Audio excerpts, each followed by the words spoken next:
Brian Hicks has been writing books and columns for many years, and now he's written one of his best, The Mayor. In this special edition of Quintin's Close-Ups, he talks exclusively to me about the new biography of Mayor Joseph P. Riley, Muffy Manual, Unity, the Confederate Flag, Walter Scott, and much, much more.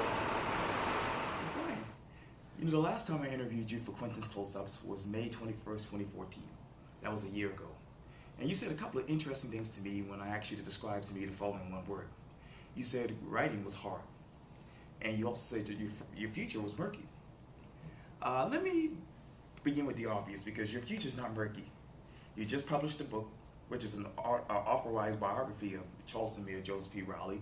It's entitled The Mayor. And I'm wondering this. We know about Mayor Joe Riley. We know that he's a soft-spoken person. He's been in office for 40 years. He's accomplished a lot for the city and the state and really the world. What is it that we don't know about the mayor? Well, the short answer is you could fill a book with what you don't know, as I now know. And I didn't know that last year when I was talking to you. Right. One of the things that I think a lot of people don't know is, and this is not in order of importance, okay, but he has a great sense of humor. He's a very funny guy behind the scenes. He's a little like Al Gore in that way, in that he doesn't really show his sense of humor okay, publicly. I guess because he didn't want people to misunderstand it. Yeah. He's not a cruel guy, but Right. he is very funny, very, very dry sense of humor.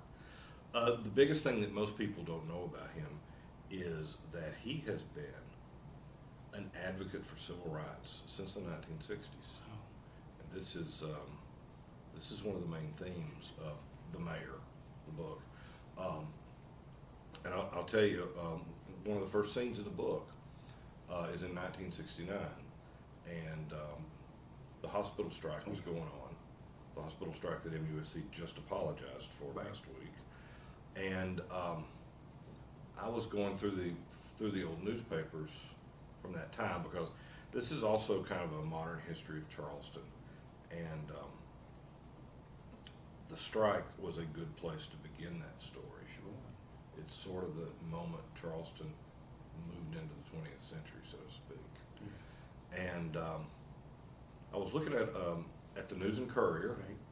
and on our local front we had a story, a picture that said Coretta Scott King would be marching through the streets today. Or no, she had marched through the streets the day before. This was I think the May 1st newspaper in 1969. And it had a picture of Coretta Scott King with Rosetta Simmons and Mary Moultrie walking down Calhoun Street, I believe it was. And the story underneath it was about the state legislature saying they weren't going to deal with the strikers. They didn't deal with unions, which was really, I think, code. But you read this story, and they're saying all these horrible things about these people who only wanted the federal minimum wage. I mean, you're breaking the law. Right. And but they were treating these people like they were in the wrong. And it's just one quote after another from these kind of backward politicians.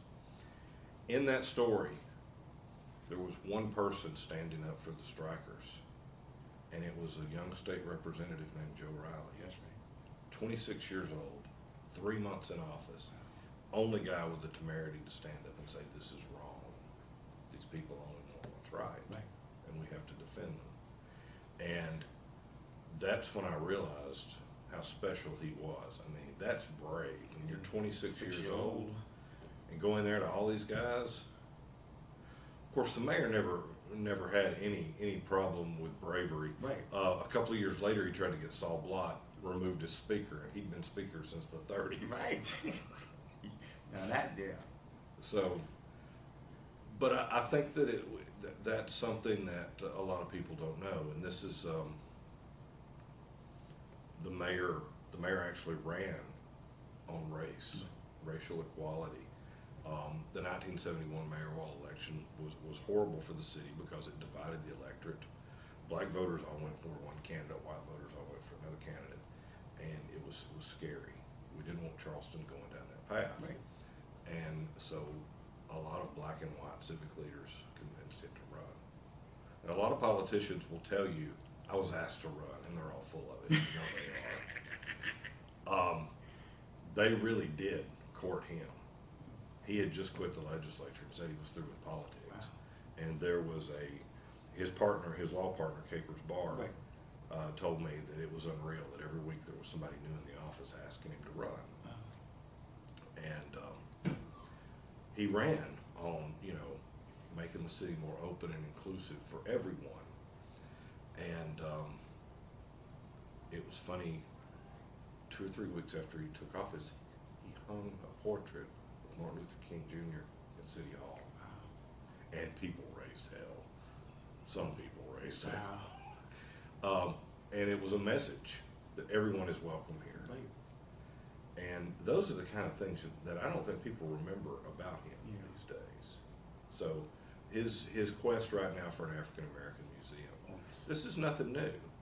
He's been doing this for decades. Yes. And I think that's one of the most important things about him. And the rest of the book focuses on rebuilding the city because, I wasn't here, but I've seen the pictures, I've talked to the people. Right. In 1975, Charleston looked like Pottersfield in It's a Wonderful Life. It was dead, and there was a bunch of strip clubs downtown and all this kind of stuff. It wasn't anything like what it is today. Today, yeah. And so those are the things that I found out. And tell me, when did you realize that Pat Conroy would be the ideal person to do your foreword?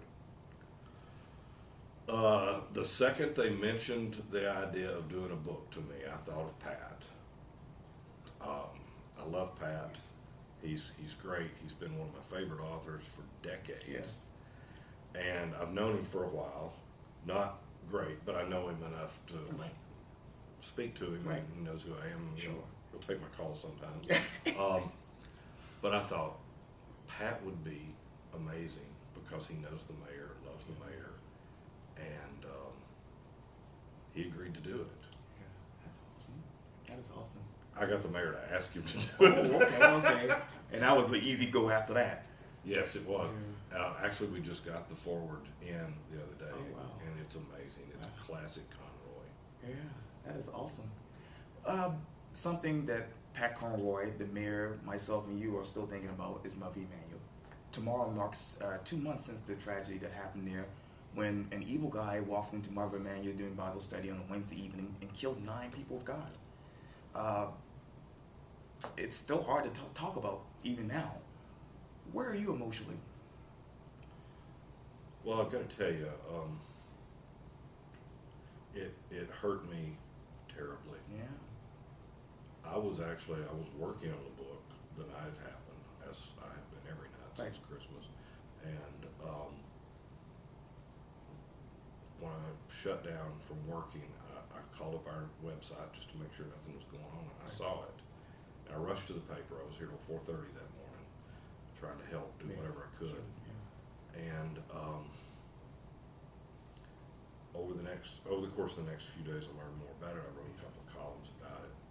But then I sat down to write an entire chapter of the book is devoted to that. Oh, good. And I got to tell you, when I tried to put that chapter together and write the actual narrative of those events, it was heartbreaking. It's the most emotional writing I've ever done because it broke my heart. Yeah. And the thing that really got me was apparently this kid told the investigators, he said, those people were so nice to me, I almost couldn't do it. I heard that. That is the thing that was a dagger to my heart. It's like, he wasn't smart enough to realize that all of this hate he'd been fed his entire life was maybe not true, because he'd actually got out and met somebody and realized, oh, these people are not horrible like I've been told by all these idiots. But he still couldn't overcome it. And so it was very painful. I knew some of those people. Me too. Yeah. And it was horrible. And talking to the mayor the day days after that. He was terribly emotional. The book is actually dedicated to those people. That's good. That's good. And when I talked with Mayor Rowley for Quintin's close-ups, I guess a week today, he basically said that sadness still comes over him when he talks about and thinks about Muffy Manual. Yes, he's very emotional about it when we speak about it. Yeah. And so I try not to, because he's got a lot on him right now. Yeah. And we did talk about it. I talked to him. I was in contact with him, as I have been. Oh yeah. Almost every day for the last year. Yeah. And so I saw what he was going through, and I knew it was tough on him. And so I talked to him the bare minimum that I needed to, just not to bring it up when I had to. Yeah. As you know, politics quickly got into that particular conversation. Everyone from Washington to Columbia to even here in Charleston called for the Confederate flag to be removed. I think Arthur Ravenel told the Post and Courier that he thought Governor Nikki Haley jumped the gun on that. Do you agree? No, I do not agree with that. In fact, this is funny. I had the Friday morning. I guess it was right after that. Right. The governor had gone on some talk shows, Right. and they had asked her about that, like Good Morning America, Right. CBS, Today Show. Yeah. And she'd said it's not time for that conversation. And political observers, particularly cynical ones like myself, would think, oh, she's dodging this. And I actually called somebody I knew who works for the governor and left him a message. And I wanted him to call me back because I wanted to say, the governor should get out up front on this. This would be really good. Okay. I'm not in the habit of giving out free Right. political advice. I was fishing for a column and thought that, that this would do this, because she actually did show her reaction to that was the most real thing I've seen from her, and it impressed me. Yeah. And so I don't think it was jumping the gun. Now I have a lot of friends. I mean, as you know, I've written books about the Civil War. Right. I know a lot of these Sons of Confederate veterans guys, and some of them really are just history buffs, and they're interested in it. That's all. And they don't. Of course, they don't like to talk about the reasons for the war and things like that. Okay. But it's not something. I've been to some of these meetings, and they're they're like Star Trek conventions for history buffs. They're not Klan meetings. Yeah, it's not aggressive. But there are some people we know who use that flag for horrible things. And as much as I, think those guys have a right to, study their history, celebrate it, whatever they want to do, I've never thought the place for it was on sovereign property of the state. That should be for all people, Okay. not just some. So I did not think she was jumping the gun. And I was pleased to see how quickly it moved. I was surprised. Yeah. Because I thought it was going to happen like next year after, during the legislative session. I figured my astute political analysis was they would say we'll take that up in January, which is what they always do, and by January it would have died down and nothing would have happened. Right. And to her credit, Haley said if they don't do it now, I'm going to call them back in a special session. Right. And that was smart. And I don't think she jumped the gun at all. I think she did well. Yeah. Let's talk about Walter Scott. We saw the video of him actually seen around the world of him being unfortunately killed by a former North Charleston police officer. Now you have his lawyer, Andy Savage, basically saying, hey, we want to get bail for him. There's some evidence that we need to look at. When you think back to the Walter Scott tragedy, what goes through your mind? Mainly how senseless it was. It was kind of heartbreaking. I think it was in the moment sort of thing, but they pulled this man over for a traffic infraction. Right. And everybody needs to obey the rules of the road. I don't disavow that, but we also know that it's a good way to make money. Yeah. I mean, For the city and it's a good way to check people Right. out. And so he pulled him over. He checks him out, it's a brake light or something, and a tail light. Right.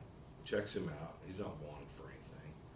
Well, Mr. Scott chose to run, which, you know, I think I've written that was probably not the smart thing to do. Right. A friend of mine's written a book called How Not to Get Killed by the Police, and running is in his top 5. Don't do it. I don't blame him. But that said, why? I guess it's just adrenaline or something that kicks in, but it was just so wrong. It's like everybody did everything wrong, and okay, this man had a brake light. He had no other reason to be detained. Why would you bother chasing him? Why would you even bother tasing him, much less shooting him? It was just, I don't want to think it was a premeditated act. Okay. I want to think it was manslaughter and a stupid kind of, if you run, a dog will chase you. Yes. And I think adrenaline kicked in, but the problem is that you see this happen too many times. All the time, yeah.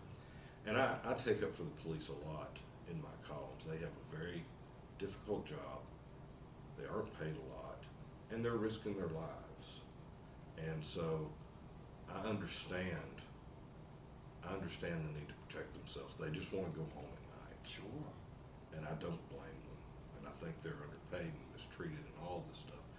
But I also think that if you are going to be in that kind of position, you have to think, this guy's running, I've got his wallet, I've got his car, where is he going to go? And what is he really a danger that you need to shoot him in the back? Yeah. And so it's just tragic, and it's I feel horrible for the family. And I also feel bad for good police officers who get painted by, this sort of action. Sure. So it's a very complicated case. I don't know what evidence Andy wants to see, but he's an attorney and he's been hired to do this, and I never question Andy's motives. It's like if I ever got in trouble, I'd hire Andy. Yeah. You remember Chris Rock used to say that about who was the guy who defended OJ? He passed away. You know what I'm talking about? Cochran. Johnny Cochran. Yeah. Chris Rock used to say, if you hire Johnny Cochran, you might look guilty, but you'll look guilty walking around at the mall. That's how I feel about Andy. Yeah. Finish these sentences for me. The hiring of Dr. Jarita Postwaite as the Charleston County School Superintendent was.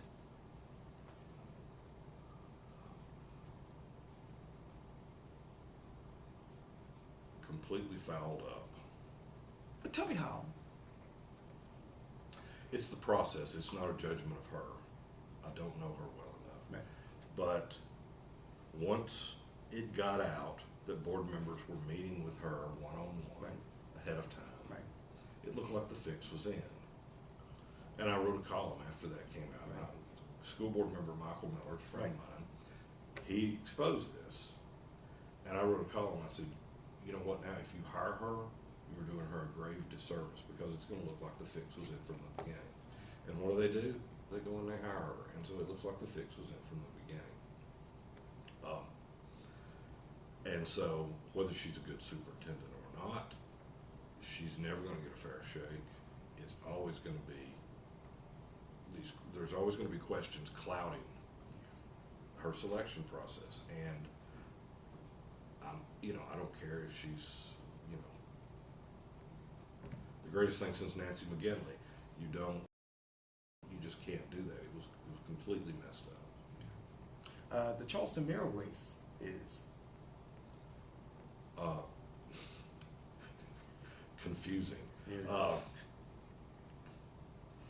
I don't endorse candidates, Okay. and I know several of these people. Yeah. I like them. The thing that gets me, especially given what I've been doing for the last year, it's very sad. A lot of people in this town have never seen a mayoral race without Joe Riley on the Right. ballot. Yeah. And frankly, and I would tell my friends that are running this, I'm not sure why anyone would want to follow that act. I have been saying for years that the person who follows Joe Riley in that office is going to be a one-term mayor. They're going to suffer by comparison. It's going to be a tough job. It's going to be a really tough job. But I'm hoping to start focusing on that in September. I haven't really paid that much attention. Okay. Describe to me in one word, Sergeant Jasper. Eyesore. Your future again. Oh, busy. Yes, indeed. Yes, indeed. Well, Post and Query columnist Brian Hicks, it's always good talking to you. Thank you so much. You too, Clint. It's good to see you. Thank you. I appreciate this.